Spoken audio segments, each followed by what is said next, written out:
Hello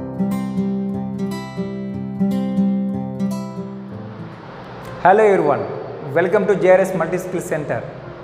ఈ రోజు నుంచి స్పోకెన్ ఇంగ్లీష్ సిరీస్లో భాగంగా సెంటెన్స్ స్ట్రక్చర్స్ గురించి నేను మీకు చెప్పబోతున్నాను. సో ఫస్ట్ థింగ్ వచ్చేసి, ఒక సెంటెన్స్ను ఫ్రేమ్ చేయాలి అంటే తెలుగు సెంటెన్స్ను ఫ్రేమ్ చేయడం, ఇంగ్లీష్ని సెంటెన్స్ ఫ్రేమ్ చేయడం రెండు చాలా వ్యత్యాసంగా ఉంటాయి. కాబట్టి ఇంగ్లీష్ని నేర్చుకోవాలంటే లేదా ఇంగ్లీష్ని మనం మాట్లాడాలంటే ఇంగ్లీష్ సెంటెన్స్ యొక్క స్ట్రక్చర్ తెలియాల్సినటువంటి అవసరం ఎంతైనా ఉంది. కాబట్టి మనం స్ట్రక్చర్స్ నేర్చుకోవాలి. Before going to speak English we should know how to frame A sentence in English. That is very important. So that's what I'm going to tell you about. So let's begin the session. In today's class, I am going to teach you about how to talk about daily activities or repeated activities in your life. Repeated activities. So మీ జీవితంలో మీరు రోజు చేసే పనుల్ని daily activities అంటాం, మాటికి చేసే పనుల్ని రిపీటెడ్ యాక్టివిటీస్ అంటాం. సో మనం చేసే పనులు డైలీ యాక్టివిటీస్ అయితే, రోజువారీ చేసే పనులు అయితే వాటికి ఒక స్ట్రక్చర్ ఉంటుందన్నమాట. సో దీంట్లో మనం చేయాల్సిన విషయం ఏంటంటే, డైలీ యాక్టివిటీస్ చెప్పడానికి ఒక పనిని చేసేవాడిని ఏమంటామంటే సబ్జెక్ట్ అంటాం అన్నమాట. సో పని చేసే వ్యక్తి వచ్చేసి ఐ, వి, యు, దే. వీళ్ళు పనిచేసే వ్యక్తులైతే వీళ్ళ పక్కన ఆ పనిని వెర్బ్ యొక్క మొదటి రూపంలో చెప్పాల్సి ఉంటుంది. తర్వాత ఈ పని తర్వాత మీరు ఆబ్జెక్ట్ అనండి లేదా అదర్ వర్డ్స్ అనండి, ఏవైనా పెట్టేసేయండి, ప్రాబ్లం ఏం లేదు. వీటిని ఏమంటామంటే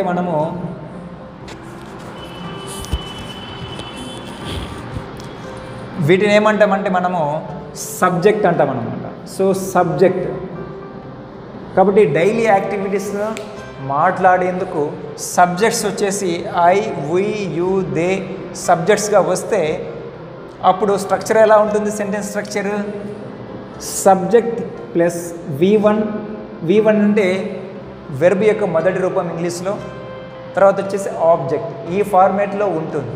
అదే సబ్జెక్ట్ వచ్చేసి హీ, షీ, ఇట్ అయితే అప్పుడు వెర్బ్ యొక్క మొదటి రూపానికి ఎస్ కానీ ఈఎస్ కానీ ఐఈఎస్ కానీ చేర్చాలి. తర్వాత ఆబ్జెక్ట్ అనేది మామూలే. ఈరోజు మనము సబ్జెక్ట్ని ఐగా తీసుకొని మనము డైలీ యాక్టివిటీస్ ఎలా చెప్పాలనేది ప్రాక్టీస్ చేద్దాం.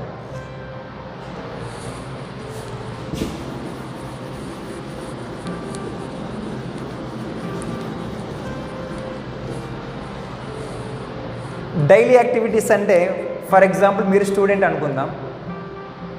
మీరు ఉదయం నుంచి సాయంత్రం వరకు చేసే పనుల్ని రోజు మనం ఏమంటామంటే డైలీ యాక్టివిటీస్ అని చెప్పొచ్చు.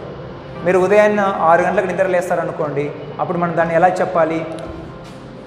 స్ట్రక్చర్ చెప్పాను కదా. స్ట్రక్చర్ ఏంటి? Subject plus V1 plus object. ఇది స్ట్రక్చర్. ఇక్కడ సబ్జెక్ట్ ఎవరు అనుకుంటున్నామంటే ఐ అనుకుంటున్నాం. I wake up at 6 o'clock. ఇక్కడ చూడండి, ఐ అనేది సబ్జెక్ట్, వేకప్ అనేది వెర్బ్ యొక్క మొదటి రూపం, ఎట్ 6 o'clock అనేది అదర్ వర్డ్స్ అనుకోండి లేదా ఆబ్జెక్ట్ అనుకోండి, అది doesn't matter. Okay, I wake up at 6 o'clock. నేను 6 గంటలకు నిద్ర లేస్తాను. నిద్ర లేచిన తర్వాత ఏం చేస్తావు? ఫర్ ఎగ్జాంపుల్ మీకు ఫేస్ వాష్ చేసే అలవాటు ఉందనుకోండి, అప్పుడు దాన్ని మీరేమంటారు? I wash my face. I wash my face. I wash my face. I అనేది ఏంటి? సబ్జెక్ట్. వాష్ అనేది ఏంటి? Verb V1. మై ఫేస్ అనేది ఆబ్జెక్ట్ అనుకున్నాను, ఆబ్జెక్ట్. సో ఈ రకంగా subject plus V1 plus object స్ట్రక్చర్లో ఉంటే ఆ యాక్షన్ అనేది daily action or repeated action కిందికి వస్తుందన్నమాట. తెలుగులో మీనింగ్ చెప్పాలంటే నేను 6 గంటలకు నిద్ర లేస్తాను. నేను 6 గంటలకు నిద్ర లేస్తాను. నేను నా ఫేస్ని వాష్ చేస్తాను అంటే కడుగుతాను అని మీనింగ్. తర్వాత ఏం చేస్తావు? I brush my teeth. I brush my teeth. I brush my teeth. మళ్ళీ సేమ్ సబ్జెక్ట్ ప్లస్ వెర్బ్ యొక్క మొదటి రూపం V1, తర్వాత మై టీత్ వచ్చేసి ఆబ్జెక్ట్ అనమాట. So I brush my teeth, నేను నా పండ్లు తోముతాను. ఆ మీనింగ్ గమనించండి. నేను ఉదయాన 6 గంటలకు నిద్ర లేస్తాను, ఫేస్ వాష్ చేస్తాను, బ్రష్ చేస్తాను, ఈ రకంగా అనమాట. అంటే మీరు బాగా గమనించాల్సిన విషయం ఏంటంటే ఈ స్ట్రక్చర్ అనేది అన్నిటికీ కామన్గా వర్తిస్తుంది. అదేవిధంగా I take a bath. I take a bath, నేను స్నానం చేస్తాను. తర్వాత ఏం చేస్తాను? స్నానం చేస్తాను. స్నానం చేసిన తర్వాత ఏం చేస్తాను? I get dressed. I get dressed, నేను రెడీ అవుతాను. లేదా ఐ గెట్ డ్రెస్డ్ అనొచ్చు, లేదా ఐ గెట్ రెడీ అని అనొచ్చు. సో రెడీ అయిన నాకు ఏం చేస్తాను? బ్రేక్ఫాస్ట్ చేస్తానని చెప్పాలా. అప్పుడు ఏం చెప్పచ్చు? ఐ ఈట్ బ్రేక్ఫాస్ట్ అని చెప్పొచ్చు. లేదా ఐ ఈట్ బదులు ఐ హ్యావ్ బ్రేక్ఫాస్ట్ అని చెప్పొచ్చు. లేదా ఐ టేక్ బ్రేక్ఫాస్ట్ అని చెప్పొచ్చు. అంటే వెర్బ్ యొక్క మొదటి రూపం మీరు ఈట్ పెట్టినా, లేదా హ్యావ్ పెట్టినా, లేదా టేక్ పెట్టినా ప్రాబ్లం ఏమీ లేదు. So I have my breakfast అన్నా నేను టిఫిన్ బ్రేక్ఫాస్ట్ చేస్తాను. ఐ ఈట్ మై బ్రేక్ఫాస్ట్ అన్నా నేను బ్రేక్ఫాస్ట్ చేస్తాను. ఐ టేక్ మై బ్రేక్ఫాస్ట్ అంటే నేను బ్రేక్ఫాస్ట్ తీసుకుంటాను లేదా చేస్తానని మీనింగ్. బ్రేక్ఫాస్ట్ చేసిన తర్వాత ఎక్కడికి వెళ్తారు మీరు? I go to college. I go to college. I go to college, కాలేజీకి వెళ్తాను. I go to college. కాలేజీకి వెళ్ళిన తర్వాత ఏం చేస్తారు? I listen to all classes. I listen to all classes, నేను అన్ని క్లాసెస్ వింటాను. నేను అన్ని క్లాసులను వింటాను. విన్న తర్వాత ఏం చేస్తారు? ఇంటికి వస్తారు కదా. I come back home. I come back home. I come back home, నేను ఇంటికి వస్తాను. ఇంటికి వచ్చారు. ఇంటికి వచ్చిన తర్వాత ఏం చేస్తారు? ఏదైనా హోంవర్క్ ఉంటే చేస్తారు అనుకోండి. అప్పుడు దాన్ని ఏం చెప్పొచ్చు? I do homework. I do homework, నేను హోంవర్క్ చేస్తాను. హోంవర్క్ చేసినాక ఏం చేస్తారు? కొంత రెస్ట్ తీసుకుంటారు అనుకోండి. I take some rest. ఏమని చెప్పొచ్చు దాన్ని? ఐ టేక్ సమ్ రెస్ట్, నేను రెస్ట్ తీసుకుంటాను. రెస్ట్ తీసుకున్న తర్వాత ఏం చేస్తారు? ఫర్ ఎగ్జాంపుల్ మీరు ఏదైనా ఒక గేమ్ ఆడడానికి వెళ్తారనుకోండి. I go to play games. I go to play games. To play games, నేను గేమ్స్ ఆడడానికి వెళ్తాను. గేమ్స్ ఆడారు. ఆడిన తర్వాత మళ్ళీ ఎక్కడికి వస్తారు? ఇంటికి వస్తారు. అప్పుడు ఏం చెప్పాలా? I come back home again. I come back home again, నేను మళ్ళీ ఇంటికి వస్తాను. ఇంటికి వచ్చినాక ఏం చేస్తారు? ఇంట్లో ఏదైనా పనులు ఉన్నాయి అనుకోండి, మీ పేరెంట్స్కి హెల్ప్ చేస్తారనుకోండి, అవి ఇంట్లో వర్క్స్ గురించి చెప్పాలన్నమాట. I do some house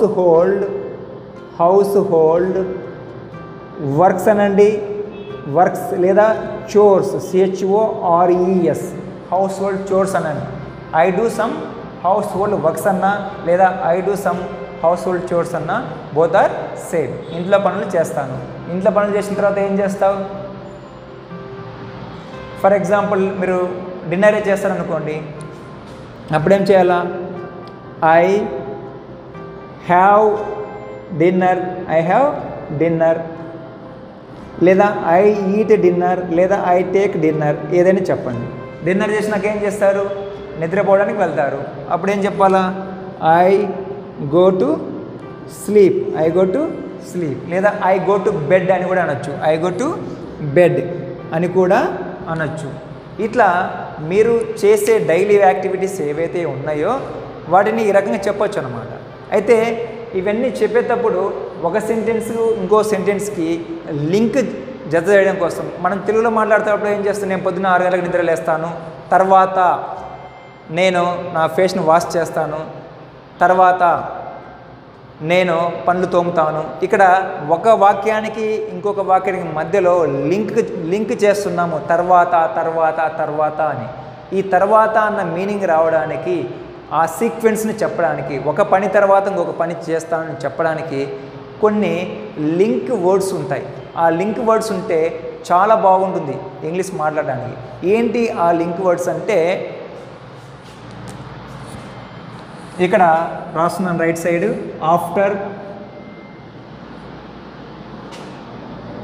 after that, లేదా నెక్స్ట్, లేదా లేటర్, లేదా afterwards, then, and, finally. ఇలాంటివి కొన్ని లింక్ వర్డ్స్ పెట్టుకోండి, చాలా చక్కగా మాట్లాడవచ్చు. ఇప్పుడు మీ డైలీ యాక్టివిటీస్ని మీరు మాట్లాడడానికి ఇవి చాలా హెల్ప్ అవుతాయి అన్నమాట. ఫస్ట్ వచ్చేసి మీరు ఏం చేస్తున్నారు, I wake up at 6 o'clock. After that, చూడండి నేను ఇక్కడ ఆఫ్టర్ దట్ వాడాను. After that I wash my face. Later I brush my teeth. Next I take a bath. After that I get dressed. Afterwards I have my breakfast. Then I go to college. There I listen to all my classes. Later I come back home. Next I have my lunch. After that I do some homework. Later I take some rest. Afterwards I go to play games. Then I come back home. Afterwards I do some household works. Later I watch TV for some time.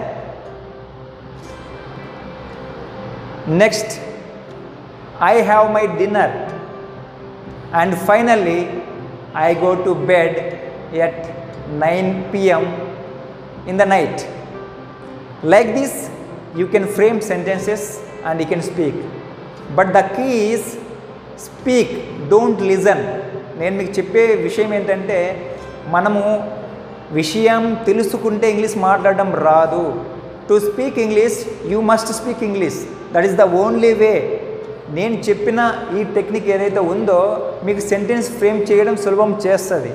అంతే తప్ప మీరు English మాట్లాడాలంటే ఈ మాట్లాడడం మీ నోటికి అలవాటు అవ్వాలి. మీ నోటికి అలవాటు అవ్వాలంటే మీరు మాట్లాడినప్పుడు మాత్రమే your mouth muscles get used to speaking English. So that is the only way. This is the way to improve your way of speaking in English. So good luck, all the best.